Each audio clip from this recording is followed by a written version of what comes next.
Assalamualaikum warahmatullahi wabarakatuh. Selamat malam dan pagi semuanya. Apa kabar?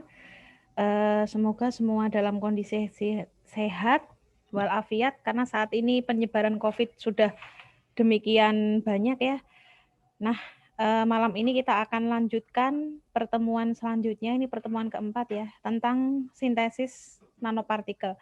Nah, malam ini saya akan fokus pada sintesis nano emas. Nanti kita akan membahas sintesis nano emas, kemudian nano perak, dan beberapa aplikasinya. Karena nano yang saat ini banyak dipakai yaitu nano emas dan nano perak. Nah, yang pertama, malam ini kita akan membahas sintesis nano emas pada suhu ruang. Sebelumnya saya share dulu slide-nya.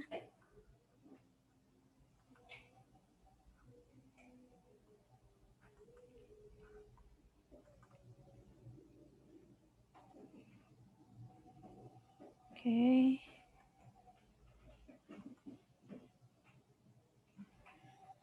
Oke. Kita view di pertemuan minggu kemarin sudah saya jelaskan tentang sintesis nano emas. Nah, yang banyak dipakai pada sintesis nano emas ini yaitu dengan metode reduksi kimia atau sering dikenal dengan nama metode Turkevich. Nah, pada sintesis nano emas dengan metode Turkevich itu dia membutuhkan yang namanya reduktor. Reduktor itu yang mereduksi atau sering dinamakan dengan agen pereduksi. Nah, ini fungsinya untuk mereduksi ion AU3+ dalam HAUCl4. Jadi larutan emas itu namanya HAUCl4. Nah, itu kalau dia menjadi nano, muatannya menjadi 0. Nah, agar muatannya itu berubah dari yang bilangan oksidasinya 3+ menjadi AU0, ini dibutuhkan dengan reduktor. Nah, yang kedua itu capping agent atau sering disebut dengan agen penudung. Nah, ini fungsinya untuk menstabilisasi nanopartikel yang dihasilkan. Kenapa perlu distabilisasi? Agar tidak mudah teragregasi ataupun mengendap.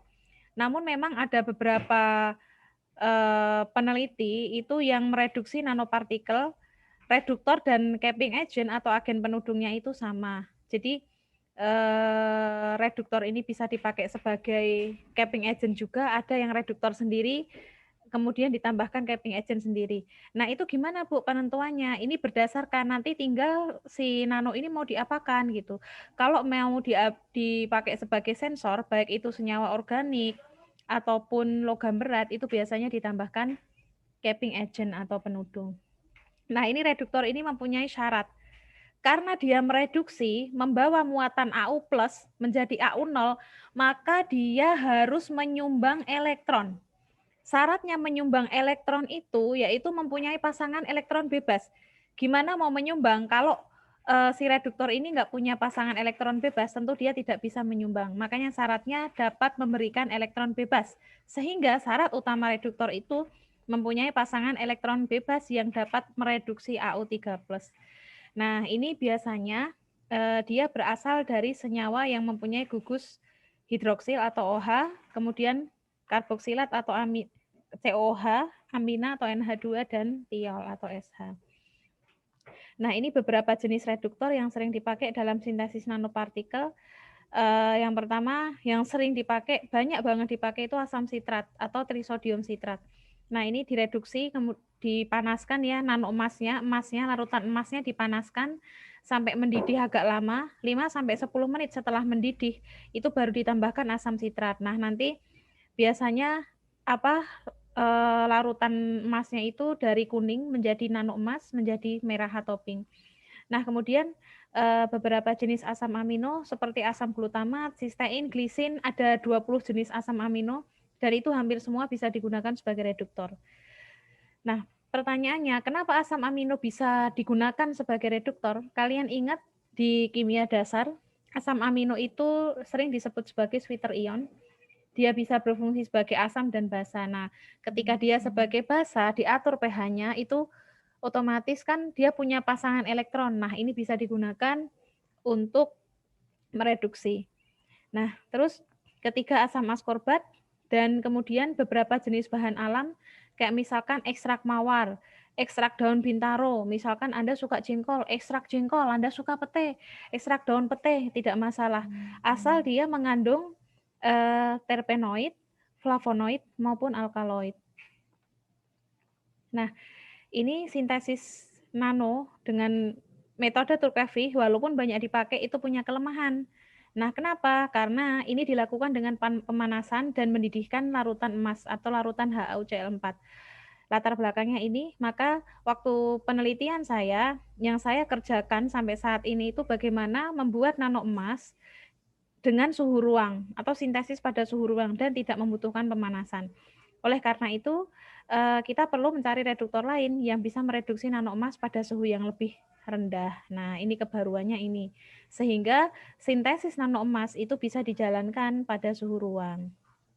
Nah, dalam setiap sintesis, baik nano emas, nano perak, ataupun nano platina, ini ada 4 parameter ini yang harus kalian kaji. Ada 4 parameter yang harus kalian perhatikan. Yang pertama, konsentrasi larutan prekursor, sering disebut larutan prekursor. Apa itu larutan prekursor? Larutan bahan. Kalau Anda sintesis nano emas, itu larutan yang dipakai itu konsentrasi larutan HaCl4. Kalau Anda sintesis nano perak, larutan prekursornya AgNO3. Kalau nano emas HaCl4. Kemudian kalau mau sintesis nano TiO2, nano borat dan sebagainya. Nah, yang kedua, pengaruh konsentrasi asam L-askorbat. Terus kemudian yang ketiga, pengaruh pH. Jadi konsentrasi prekursor atau larutan bahan. Kemudian konsentrasi reduktor, di sini itu asam askorbat reduktornya. Yang ketiga, pengaruh pH reduktor. Karena di sini saya memakai asam askorbat pada suhu ruang, maka saya harus menyelidiki pH asam askorbat. Yang keempat, variasi waktu reaksi. Jadi Anda menyelidiki berapa lama waktu reaksi yang diperlukan larutan emas berubah menjadi nano. Jadi ada 4. Yang pertama tadi pengaruh konsentrasi prekursor, kedua pengaruh konsentrasi reduktor yang Anda harus kaji, ketiga pengaruh pH-nya, kemudian yang keempat variasi waktu reaksi. Nah, dapat Anda lihat pada slide ini di sini saya membuat 5 variasi konsentrasi prekursornya HaCl4 dari mulai 0,1 kali 10 pangkat min 3 molar atau 0,1 milimolar sampai 0,5 milimolar. Jadi saya membuat intervalnya konsentrasinya selisih 0,1 milimolar, yaitu 0,1, 0,2, 0,3, 0,4, 0,5. Kalian bisa lihat ya, di sini larutan yang paling berwarna merah, merahnya itu merah bagus itu sampel nomor 2. Nah, kemudian ini saya ukur resonansi plasmon permukaannya atau surface plasmon resonansinya. Saya ukur menggunakan UV vis. Ini ternyata pada sampel 0,2, lihat yang warnanya merah yang saya tunjuk di sini, dia menunjukkan SPR atau puncak yang paling tinggi gitu. Nah, puncak yang paling tinggi, absorbansi yang paling tinggi ini menunjukkan jumlah molekul nano emas yang terbentuk itu semakin banyak. Jumlah molekul nano emas yang terbentuk banyak. Dan kemudian distribusi ukurannya semakin lancip itu semakin kecil seperti itu. Nanti akan kita bahas satu-satu. Nah, parameter yang kedua, variasi konsentrasi reduktor. Di sini saya memakai sintesis nano emas dengan asam askorbat tanpa pemanasan. Nah, ini saya juga buat dengan 5 konsentrasi ya, variasi konsentrasi. Yang pertama asam askorbatnya 0,5 milimolar atau 0,5 kali 10 pangkat min 3. Kemudian 1 terus kemudian 5 kali 10 pangkat min 3, 1 kali 10 pangkat min 2, dan 1,5 kali 10 pangkat min 2. Kalian bisa lihat di slide, ternyata konsentrasi optimumnya itu pada 1 kali 10 pangkat min 2 molar atau 0,01 molar. Ini yang ditunjukkan oleh sampel 4 yang SPR-nya berwarna ungu. Ini paling puncak. Absorbansinya paling tinggi, paling banyak nano emas yang terbentuk. Berarti untuk sintesis selanjutnya saya memakai konsentrasi prekursor dan reduktornya yang optimum, yaitu memakai larutan HaCl4 tadi 0,2 kali 10 pangkat min 3 molar, dan reduktornya saya memakai konsentrasi 1 kali 10 pangkat min 2 molar. Ini ya nanti yang akan saya pakai untuk sintesis selanjutnya. Jadi pertama kali sebelum Anda sintesis itu Anda membuat interval larutan. Ini kira-kira nano emas yang terbentuk paling banyak itu pada konsentrasi berapa? Itu harus dicoba di laboratorium. Nah, kemudian yang ketiga yaitu pengaruh pH. Ini saya membuat deretan larutan dari pH 1 sampai pH 13. pH di sini bukan pH larutan emasnya, tapi pH reduktor atau pH asam askorbat. Jadi sebelum digunakan untuk mensintesis nano emas, itu saya atur pH-nya dulu. Bagaimana caranya? Kalau saya menginginkan si reduktor ini asam, itu saya tambahkan HCl. Tapi kalau saya menginginkan si reduktornya ini basah, saya tambahkan NaOH. Ini dari pH 1 sampai 13, kalian bisa lihat nano emas itu terbentuk pada pH 2 sampai 12. Nih lihat, dari warnanya kelihatan. Nih, pH 1 tidak terbentuk nano, pH 2 terbentuk nano tapi warnanya keunguan. Jadi nih lihat peaknya melebar. Kemudian pH 3 sampai 11 warnanya nano emasnya merah bagus. Kemudian pada pH 12 terbentuk warna merah pada 12 dan 13 nih. Tapi lama-lama teragregasi. Ini kalian bisa lihat nano emas yang sudah teragregasi warnanya biru tua, nanti lama-lama mengendap. Ada kayak apa ya? Debu-debu kecil warna hitam di dasar botol sampelnya. Ini namanya teragregasi. Nah, ternyata dari pH tersebut kemudian saya ukur masing-masing sampel tersebut pada spektrofotometer UV vis itu didapatkan bahwa pada pH 10 itu SPR-nya, puncak SPR-nya itu 524 nanometer. Ini masing-masing saya ukur pada pH 1 karena nggak terbentuk nano tidak ada SPR-nya pada 500 sampai 550.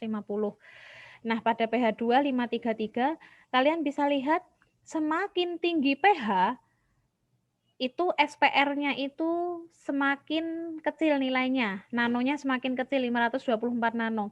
Artinya dia terjadi pergeseran ke kiri. Pergeseran ke kiri ini di dalam istilah kimia kita namakan blue shift. Kalau blue shift itu jadi pergeseran panjang gelombang ke arah gelombang yang lebih rendah, itu namanya blue shift.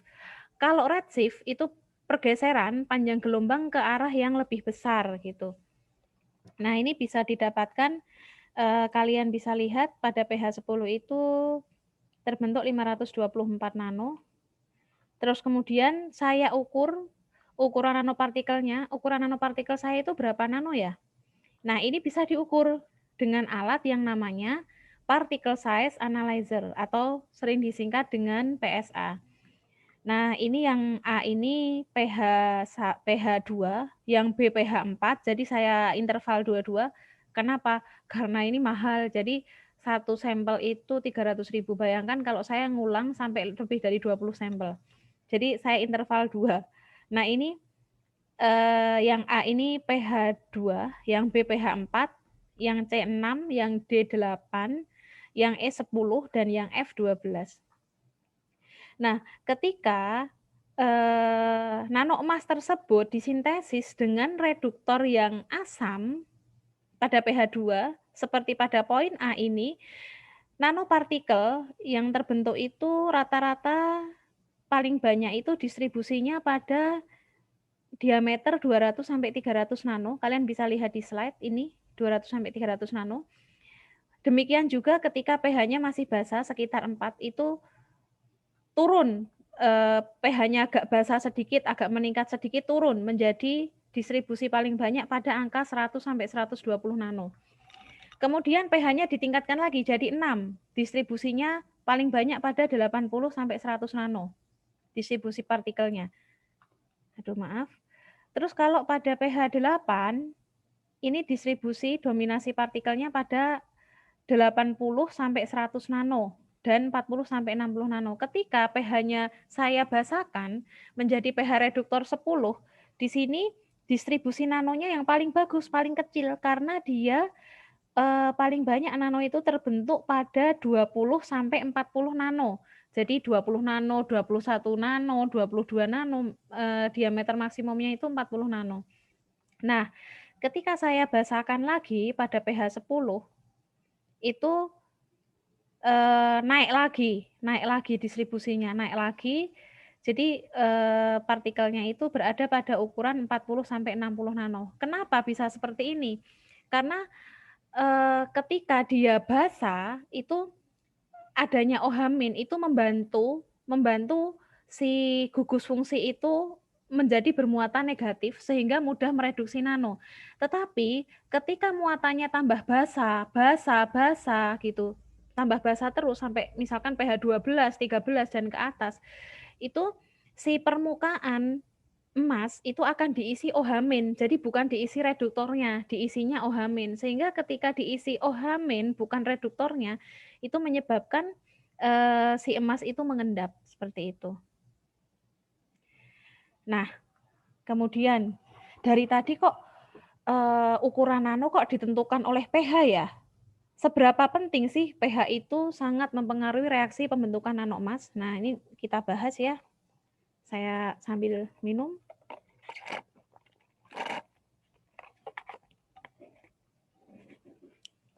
Nah, jadi kenapa pH ini sangat mempengaruhi reaksi pembentukan nano emas? Ini ada kaitannya dengan yang namanya di kimia dasar protonasi dan deprotonasi. pH, kalian ingat kalau kita bicara pH, maka kita akan ingat yang namanya pKa, tetapan ionisasi asam. Dari nilai pKa itu bisa dihitung nilai pH-nya. Karena apa? pH kan menlog H+. Sehingga ketika konsentrasi H+ itu sama dengan akar Ka, tetapan ionisasi asam, kali konsentrasi asam. Nah, jadi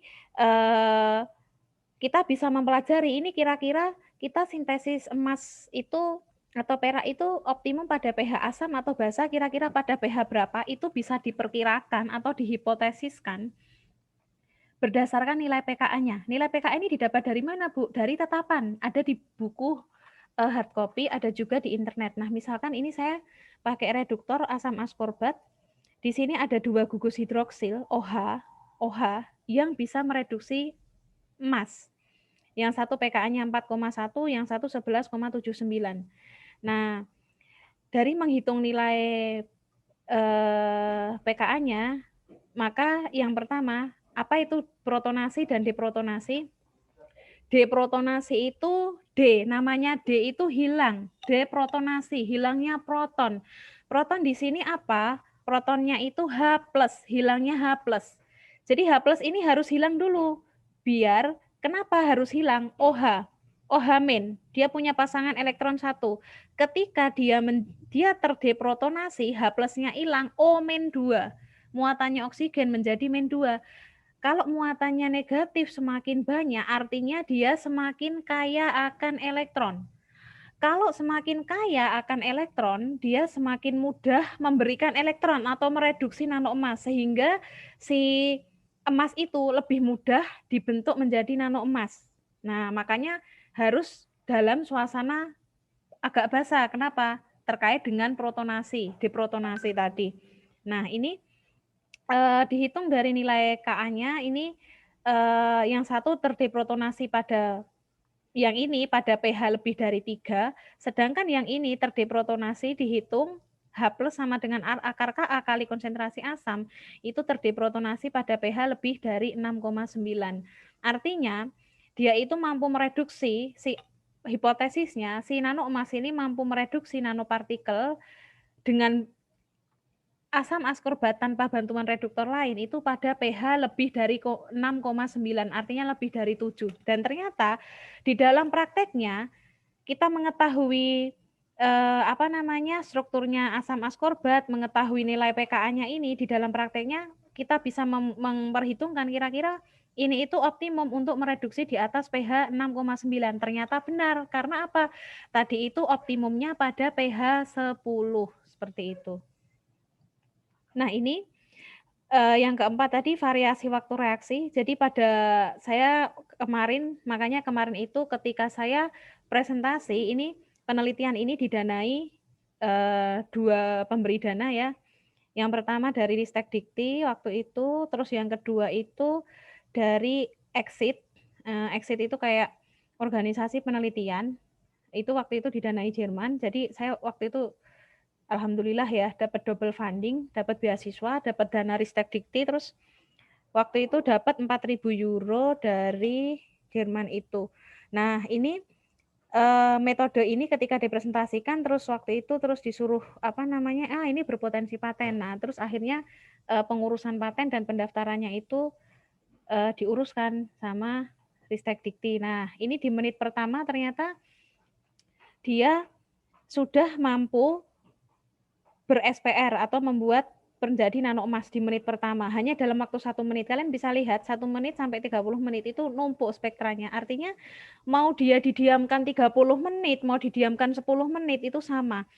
Si reaksi ini, reaksi sintesis nano emas pada suhu ruang dengan reduktor asam askorbat itu dia berlangsung di menit pertama. Nah, ini reaksinya, mekanisme reaksinya jadi HaCl4 ditambah asam askorbat menjadi AU0. Terus ada reaksi samping yaitu dehidroksi askorbat. Dehidroksi askorbat itu hasil oksidasi asam askorbat terus kemudian ditambahkan HCl. Nah, ini dokumentasi penelitian saya yang masuk di jurnal. Jadi warna emasnya, larutan emas itu warnanya kuning bening, terus kemudian menjadi pink atau merah. Nah ini spektra SPR-nya. Dia awalnya nano emas dia nggak punya SPR atau panjang gelombang puncak pada antara 500 sampai 550. Tetapi ketika dia diubah menjadi nano emas, lambda maksimum atau SPR-nya itu pada sekitar 524 nanometer. Nah ini ketika saya simpan selama 3 bulan, nah ternyata masih bagus, masih pink. Nah setelah jadi nano emas itu, karena saya waktu itu mau dipakai untuk sensor logam berat, yaitu krom, maka saya membutuhkan agen penstabil atau capping agent. Nah, saya memakai asam para amino benzoat atau PABA. Fungsinya untuk menstabilkan nano emas. Yang kedua, sebagai jembatan atau penghubung antara emas saya dengan senyawa target. Di sini sebagai penghubung antara nano emas saya dengan senyawa target saya itu krom, logam krom, seperti itu. Nah, kenapa saya memilih PABA sebagai capping agent? Karena di sini dilihat dari nilai pKa-nya, si PABA itu punya 2 pKa, punya 2 gugus COOH dan NH2. Nah, ini pada kondisi basa, itu H+ ini terdeprotonasi. Kalau H+ itu terdeprotonasi, muatannya negatif. Muatannya negatif, sedangkan muatannya ini negatif. Nah, sedangkan krom saya itu apa? Krom 3+ dan krom 6+ positif. Negatif sama positif itu tarik-menarik. Nah, sehingga dia bisa menarik si krom saya. Nah, berinteraksi secara ionik dengan krom 3 dan krom 6 saya. Makanya si PABA, asam para amino benzoat di dalam penelitian ini, dia berfungsi sebagai penstabil dan sebagai jembatan penghubung si logam krom ke dalam emas tadi. Seperti itu. Ini waktu itu juga saya parameternya, saya pakai beberapa parameter atau penudung. Yang pertama, ini variasi konsentrasi PABA, ternyata di sini optimumnya ini di sini yang kuning itu pada 1 kali 10 pangkat min 6 molar. Jadi kalau Anda menambahkan agen penudung itu jangan terlalu banyak, jangan terlalu sedikit. Itu Anda harus teliti dulu. Kenapa? Karena kalau terlalu banyak itu dia akan mengendap. Kalau terlalu sedikit juga nggak berefek. Jadi Anda harus menghitung optimumnya. Nah, rata-rata optimum konsentrasi optimum yang ditambahkan suatu agen penudung atau capping agent di dalam sintesis nano emas itu rata-rata konsentrasinya mikro. Kalau di sini 1 kali 10 pangkat min 6 molar atau 1 mikromolar. Nah, ini kalian bisa lihat ini sebelum nano emas saya, sebelum distabilisasi PABA. Ketika distabilisasi PABA, itu SPR-nya meningkat, artinya dia menjadi lebih stabil. Nah, ini saya simpan sampai 90 hari. Ini yang putih itu tanpa capping, kemudian yang abu-abu dengan capping. Ternyata dengan adanya capping itu semakin menambah kestabilan. Nah, terus saya juga mengukur potensial zeta. Apa itu potensial zeta? Muatan permukaan. Nah, ini ada alatnya ya untuk mengukurnya. Sebelum saya tambahkan capping agent itu muatan permukaannya min 4,0. Ketika saya tambahkan capping agent itu muatan permukaannya jadi langsung min 12,3 mV. Artinya dia itu sangat negatif. Sehingga karena muatan permukaan nano emas itu menjadi min 12,3 sangat negatif, maka dia sangat bisa menarik logam target senyawa-senyawa yang bermuatan positif seperti krom 3, krom 6 seperti itu. Dan ini sangat selektif. Nah, jadi fungsinya si muatan permukaan, kalau permukaannya positif gimana, Bu? Nah, kalau Anda mempunyai nano emas, Anda ukur si potensial zeta atau muatan permukaannya itu positif, berarti Anda bisa pakai untuk mengukur sesuatu yang negatif. Misalkan Anda pengen mengetahui kadar fosfat dalam darah manusia, karena itu bahaya ya. Fosfat itu salah satu ciri kerusakan ginjal, kerusakan pankreas, seperti itu. Wah, ini ginjalnya rusak, ini pankreasnya rusak. Itu berarti di dalam urin mengandung fosfat. Fosfat itu muatannya apa? PO4 men. Nah, berarti Anda harus mensintesis nano emas dengan muatan positif. Kalau seperti itu gimana ya biar muatan permukaannya positif? Anda harus menggunakan reduktor surfaktan yang mempunyai gugus fungsi negatif dan positif seperti itu. Jadi sintesis nano emas di sini itu disintesis berdasarkan tujuan untuk apa seperti itu. Nah, ini pemodelan molekul, ini nano emas warna merah yang di tengah, kemudian dikelilingi oleh yang hitam ini itu asam askorbat. Asam askorbat ini yang hitam sebagai reduktornya. Nah, di antara reduktor itu dikelilingi juga yang biru ini asam para amino benzoat. Anda bisa lihat ini muatannya negatif, negatif, negatif, negatif yang ada di PABA sehingga dia bisa sebagai jembatan untuk menarik logam target atau logam berat yang muatannya positif sehingga bisa digunakan untuk sensor logam berat yang bermuatan positif seperti krom 3 dan krom 6 seperti itu. Nah, ini hasil publikasi dari penelitian ini di jurnal internasional di ASEAN Journal of Chemistry dengan judul Rapid Synthesis of Gold Nanoparticles Without Heating Process. Kemudian yang kedua di Oriental Journal of Chemistry. Demikian dari saya, semoga bermanfaat. Ya, semoga bermanfaat. Wassalamualaikum warahmatullahi wabarakatuh.